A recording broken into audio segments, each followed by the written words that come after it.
मराठवाड्याच्या लाखो नागरिकांसाठी आणि शेतकऱ्यांसाठी मोठा दिलासा देणारी बातमी आहे। नाशिक जिल्ह्यात झालेल्या विक्रमी पावसामुळे जायकवाडी धरणाच्या पाणीसाठ्यात मोठी वाढ झाली आहे। अवघ्या 4 दिवसात धरणाच्या साठ्यात तब्बल 22% भर पडली असून धरण आता 53% भरले।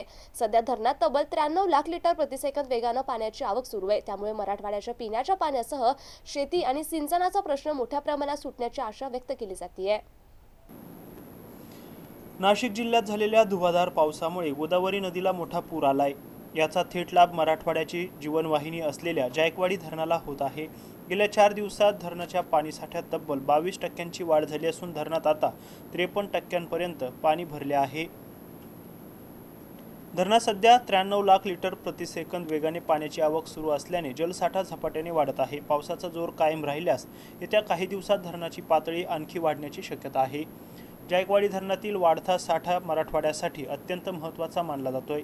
या पाण्यावर छत्रपती संभाजीनगर, जालना आणि परिसरातील अनेक शहरांचा पिण्याच्या पाण्याचा पुरवठा अवलंबून असून त्याचबरोबर हजारो हेक्टर शेतीच्या सिंचनालाही या पाण्याचा मोठा आधार मिळतो।